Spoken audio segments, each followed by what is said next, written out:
जो लोग बैठे हैं, मंच पर बैठे हैं, पुराने जानने वाले हैं, प्रोफ़ेसर शुक्ल जी, प्रोफ़ेसर शर्मा जी के बारे में सुना है और इसके जो ऑर्गेनाइज़र्स हैं, व्यवस्था तो उपेंद्र त्रिपाठी जी, शुक्ला जी और प्रोफ़ेसर ओझा जी और जैसा अभी कहा गया, ऑनलाइन जो विद्वान जुड़े हुए हैं उनको भी नमस्कार और मैं कुछ विशेष रूप से ये कहना चाहूँगा कि गिरिधर चैतन्य जी अ, वो उन्होंने संस्कृत और संगणक का काम शुरू किया और उसी की धारा में हम सब लोग हैं और मेरा सौभाग्य रहा कि मैं उस समय आईआईटी कानपुर में था जब वो भी वहाँ पर आए और हमने 20 वर्षों तक साथ काम किया।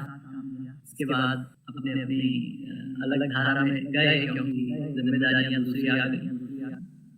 तो सबको नमस्कार। मैं भुवनेश्वर से बोल रहा हूँ और यहाँ पर 3 दिन की एक मीटिंग थी, एक बैठक थी जिसमें संगणक और संस्कृत और लिंग्विस्टिक एनालिसिस इन सब चीज़ों को कैसे टेक्नोलॉजी में ढाला जाए, इस पे चर्चा थी और भाषिणी के अंतर्गत ये काम हुआ।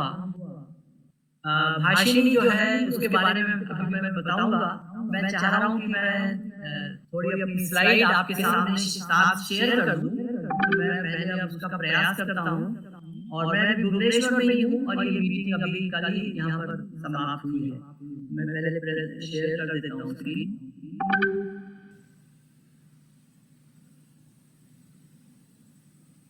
एक मिनट।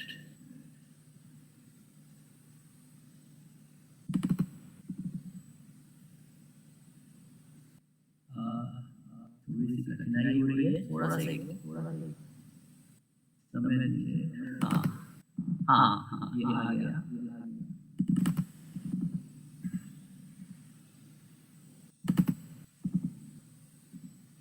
हाँ, आप देख पा रहे हैं स्क्रीन को? अच्छा, हाँ, ठीक है। तो मैं एक तरह से सिर्फ 3 ही स्लाइड हैं और 3 ही बिंदु हैं कि ये जो प्रौद्योगिकी का पहले इसपे प्रौद्योगिकी का कैसे हम इस्तेमाल करें और लेकिन खाली हम उपभोक्ता ही ना रह जाएँ, हम उसके विकास में एक अपनी पूरी भूमिका निभाएँ और संस्कृत में तो विशेष भूमिका है। तो इन सब चीज़ों में मैं थोड़ी अभी बात करता हूँ और ये 3 बिंदु मुझे आपको ये बोलने थे। पहले थोड़ा-सा बताऊँगा कि भाषा के उपयोग में क्या-क्या जो मुख्य आयाम हैं, उसमें टेक्नोलॉजी और ई-कंटेंट उसका क्या उसकी स्थिति है और इस टेक्नोलॉजी और कंटेंट के विकास में संस्कृत के जो विद्वान हैं, छात्र हैं, उनकी क्या भूमिका हो सकती है, उसके ऊपर हम थोड़ी-सी बात करें। तो अगर हम भाषा की को देखें कि इसके क्या-क्या विभिन्न आयाम हैं, तो पहला आयाम जो दिखाई देता है वो है संप्रेषण, कम्युनिकेशन। कि भाषा के माध्यम से अ, हम आपस में मानव आपस में हम संप्रेषण करते हैं, बातचीत करते हैं, अपने विचार दूसरे तक पहुँचाते हैं। इसी तरह भाषा एक विचार का सोचने का माध्यम बनता है। ये संस्कृति और कला का माध्यम है ही और अंत में ये जीवन यापन के लिए भी माध्यम है। तो इस पे थोड़ी-सी बात करते हैं। तो भाषा मैं तो कहता हूँ कि मानव की अद्भुत उपलब्धि है। अगर हम देखें मानव का सबसे बड़ा आविष्कार क्या है, तो वो ना अग्नि है, ना पहिया है, ना इंटरनेट है, ना कंप्यूटर है, बल्कि भाषा है। और वो ऐसा आविष्कार कहते हैं उसको या उसका जो विकास एक क्रमिक रूप से हुआ, वो होते-होते संस्कृत तक पहुँच गया और संस्कृत के माध्यम से हम जो है जटिल से जटिल चीज़ को हम दूसरे तक पहुँचा सकते हैं। तो ये हमारे रोज़मर्रा की ज़िंदगी में भी कम्युनिकेशन में काम में आती है और स्कॉलरली जो कॉन्सेप्ट्स हैं, अवधारणाएँ हैं, विचार हैं, हम आपस में एक दूसरे तक पहुंचा सकते हैं। यही हमारे सोचने का भी माध्यम बन जाती है। तो इससे हमारी जो क्रिएटिविटी है, और अगर हम मातृभाषा में पढ़ाई करते हैं, सीखते हैं, तो वो उसको भी बहुत ही बल देती है।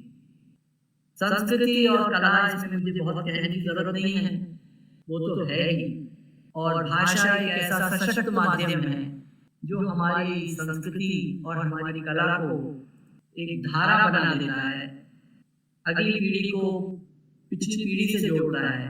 इसमें कहानियां हैं, लोक कथाएं हैं, इसमें साहित्य है, इसमें नाटक है, और अगर आज की दृष्टि से कहें तो इसमें वीडियो या फिल्म भी है।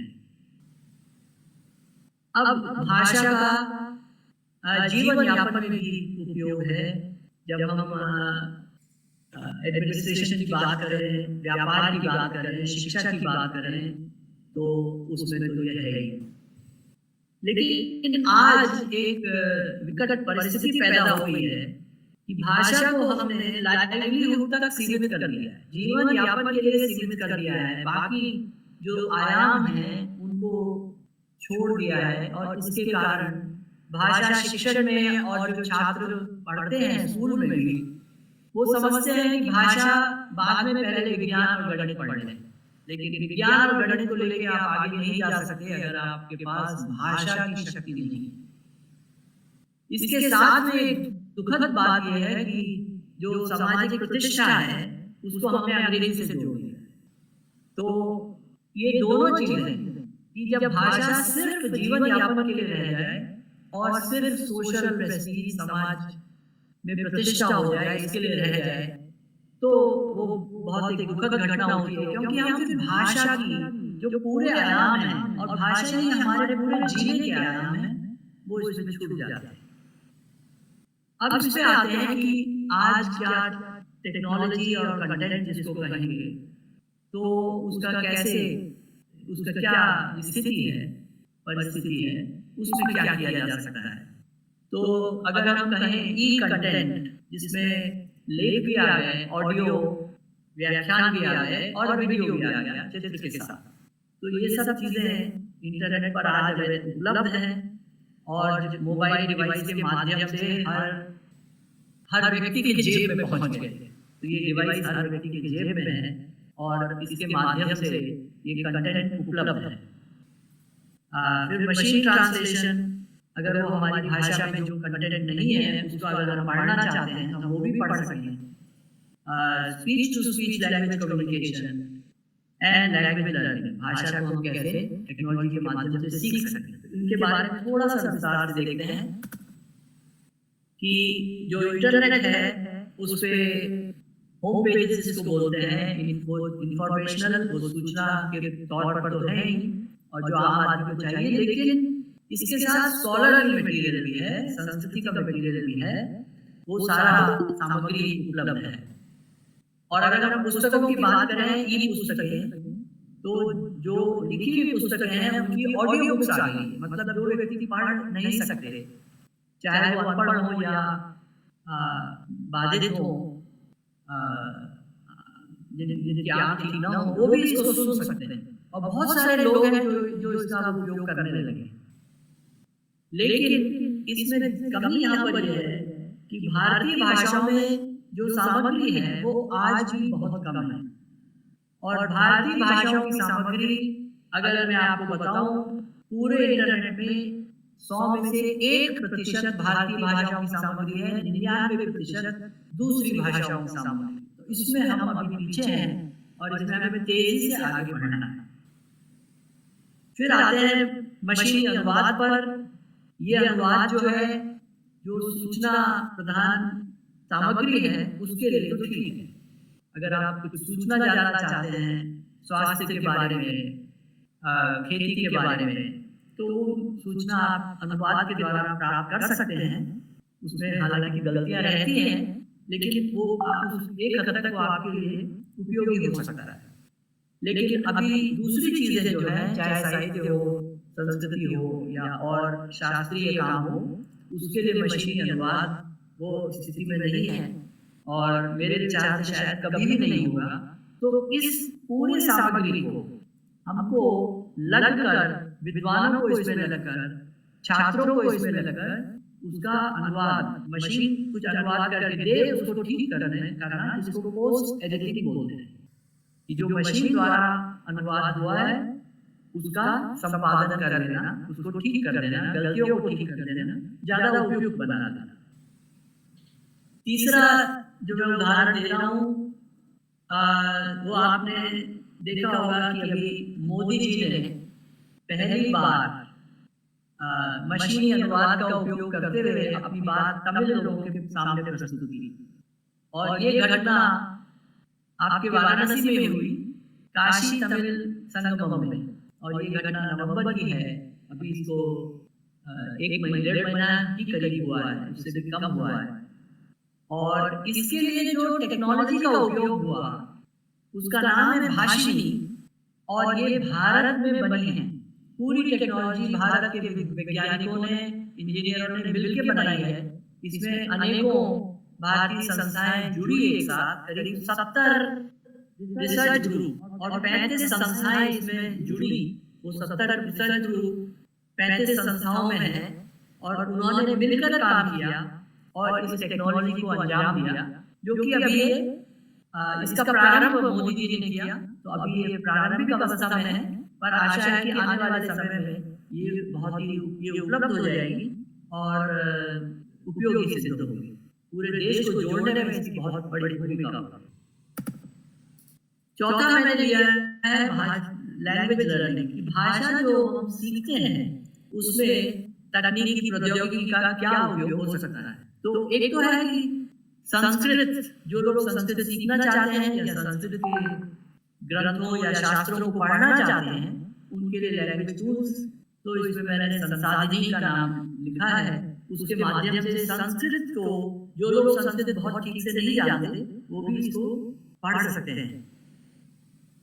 फिर सारी भाषाओं को पढ़ने के लिए, तो अगर हम भाषाएं सीखना चाहते हैं, तो अगर हम मराठी सीखना चाहते हैं, बंगाली सीखना चाहते हैं, तमिल सीखना चाहते हैं, तो वहां पर भी संस्कृत के पाणिनि के व्याकरण और पाणिनि से मेरा पूरा जो इसमें पातंजलि, भर्तृहरि, कौन भट्ट, संस्कृत के हमारे पुराने विद्वान जिन्होंने इसका पूरी रचना की है शास्त्रों की, उसके आधार पर क्या हम सारी भाषाएं पढ़ा सकते हैं। भारतीय भाषाएं हैं, अंग्रेजी भी, अंग्रेजी ही नहीं, दुनिया की अन्य भाषाएं। तो इसकी शुरुआत हम एक प्रोजेक्ट के रूप में इसकी की जा चुकी है, जो आपके IIT BHU में चल रही है, सुधा जी के मार्गदर्शन में। तो इसमें यूनिवर्सल सिमेंटिक ग्रामर, जो पाणिनि के कार्य पर आधारित है, और जिसमें रामकृष्ण चारू, जो संस्कृत विद्यापीठ तिरुपति में आचार्य रहे हैं, और प्रोफेसर विनीत चैतन्य, और उसमें मैं भी आप सबसे जुड़ा, और उसमें संस्कृत और कंप्यूटर से मिलकर जो काम हुआ, तो उसके आधार पर बहुत सारी चीजें अब और की जा सकती हैं। और एक नई युवा पीढ़ी तैयार है, सुधा जी इसमें जो प्रोजेक्ट में काम कर रही हैं, इस प्रोजेक्ट को लीड कर रही हैं, कि नेतृत्व में उनके काम कर रहा है। तो ये टेक्नोलॉजी और कंटेंट, मैंने कहा कुछ उदाहरण बता दूं, तो जहाँ पर विशेष रूप से संस्कृत व्याकरण, न्याय, मीमांसा इत्यादि का उपयोग किया जा सकता है। अब मैं तीसरी स्लाइड पे आ रहा हूँ कि संस्कृत स्कॉलर्स का क्या भूमिका है। तो इसमें मैंने 4 बिंदु लिखे हैं, वही एक तरह से जो पहले जिनका जिक्र किया, कि जो सामग्री है, लिखित हो, ऑडियो हो, वीडियो हो, उसको हम सब जगह उपलब्ध करा सकें, चाहे वो किसी भी भाषा में। तो अगर भारतीय भाषाओं की बात करें, तो अंग्रेजी से भारतीय भाषाओं में तथा एक भारतीय भाषा से अन्य भाषाओं में। इसमें ई कंटेंट, इसमें खाली अनुवाद का ही प्रश्न नहीं है। हम खुद मूल रूप से चिंतन करके चीजें को तैयार करें, इसमें भारतीय भाषाओं में लिखें और वो ई कंटेंट के रूप में सबके सामने आए। तो तो इसमें जैसा मैंने कहा कि संस्कृत की व्याकरण में जो शास्त्र है व्याकरण के, नव्य न्याय, मीमांसा, दर्शन, कमेंट्री, ये सारे कंटेंट जो है उपलब्ध हो जाए। फिर है किस प्रकार हमारे जो शब्दकोश हैं उनको भारतीय भाषाओं में उपलब्ध हो और उनका और आगे भी विकास हो। तो इसके विकास के लिए जो शब्द सूत्र की जो अवधारणा है विनीत चंद्रन जी ने जो विशेष रूप से दी है और जो संस्कृत के नियमों पर आधारित है, उसमें पाणिनि भी है, उसमें अमरकोश भी है। तो इनके आधार पर हम शब्द सूत्रों का विकास करें और वो शब्द सूत्र जो है वो हमारे टीचिंग में भी आएंगे, पढ़ाने में भी आएंगे, भाषा के पठन पाठन में आएंगे और तकनीकी के विकास में भी आएंगे।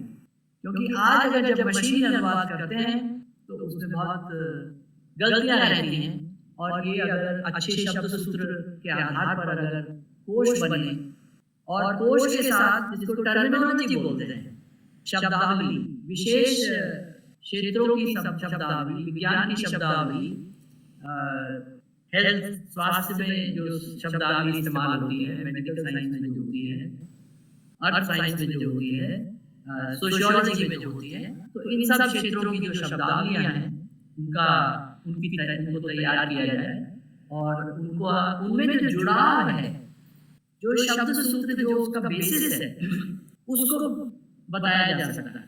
क्योंकि हमारे पास मतलब संस्कृत के पास एक पूरी फैक्ट्री मौजूद है। आप शब्द लीजिए, दो शब्द और उस शब्द में उपसर्ग लगा दीजिए, आप योग लीजिए, उसमें उपयोग, प्रयोग, अनुयोग, अनुप्रयोग, आप शब्दों को मैन्युफैक्चर कर सकते हैं। अगर आप अंग्रेजी में आप बोलेंगे स्कूल, कॉलेज, यूनिवर्सिटी, 3 अलग अलग शब्द आ गए। हम क्या करेंगे? विद्यालय, महाविद्यालय, विश्वविद्यालय। हमारे पास पूरी मशीनरी मौजूद है और विद्यालय ही नहीं, चिकित्सालय, अनाथालय, भोजनालय, आप लगाते जाइए और शब्द बनाते जाइए। ये पूरी फैक्ट्री है जिसका हम अभी जो अपने जीवन में, आधुनिक जीवन में, आधुनिक जो यंत्र है, कंप्यूटर है, इनमें हम इनका ठीक से उपयोग नहीं कर रहे हैं और अंधाधुंध अंग्रेजी के शब्द ले रहे हैं। अंग्रेजी के हम वो शब्द ले हैं जो बहुत ज्यादा प्रचलन में आ गए हैं या जिन वस्तुओं के लिए शुरू में हमारे पास शब्द नहीं है उनको ले सकते हैं, क्योंकि नई नई चीजों का आविष्कार होता है, नए शब्द आते हैं। लेकिन उनके लिए हम अपने शब्द जहां भी उपयोग हो बोले, क्योंकि हमारे पास पूरी फैक्ट्री मौजूद है, हम नए शब्द बना सकते हैं। और जो शब्द देशज है, जो संस्कृत से निकला है, तत्सम है, संस्कृत से निकला है, जो दूसरी भाषाओं से निकला है, देशज है, उसमें ये सारी प्रक्रियाएं मौजूद हैं कि नए नए शब्द बन सके और उनका उपयोग हो सके। ये एक बड़ा काम है जिसको करने की आवश्यकता है और मुझे आशा है कि आपके गोष्ठी में इन पे और चर्चा होगी। अब मैं थोड़ा टेक्नोलॉजी पे आ रहा हूँ।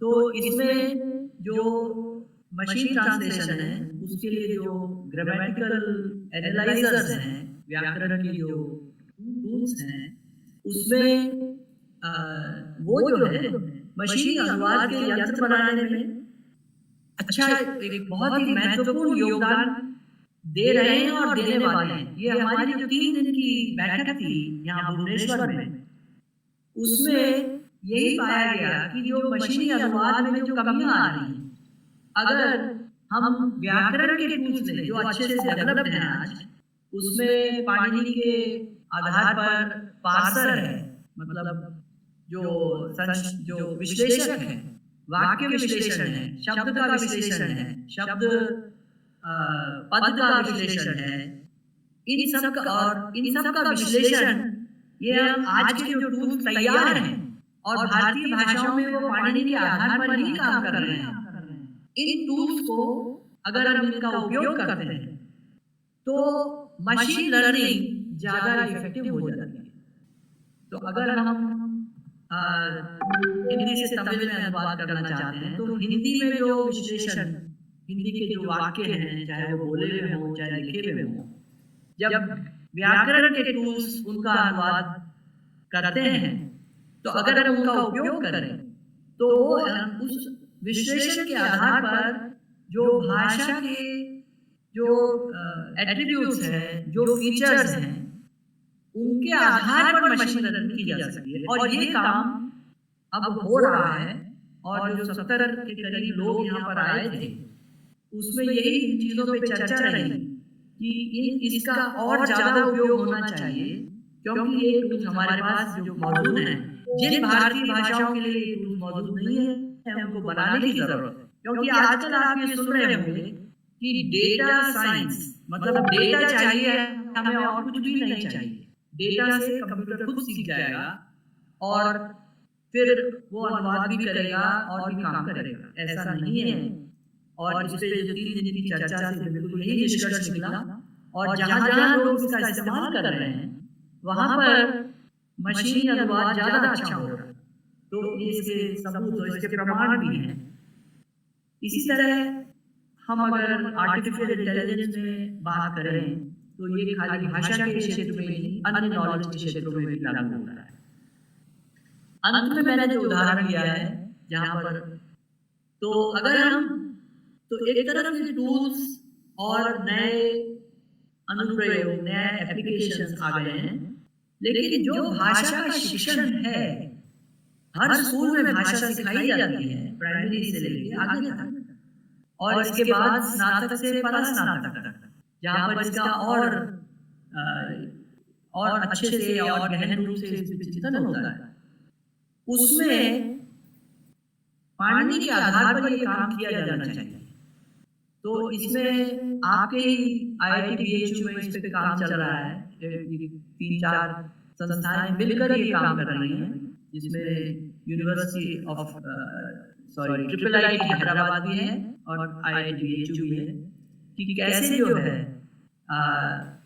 जो भाषा शिक्षण है वो यूनिवर्सल सिमेंटिक ग्रामर, जो पाणिनि के आधार पर ही डेवलप है, और उसके आधार पर किस प्रकार भाषा का शिक्षण और प्रभावी हो सकता है स्कूलों में।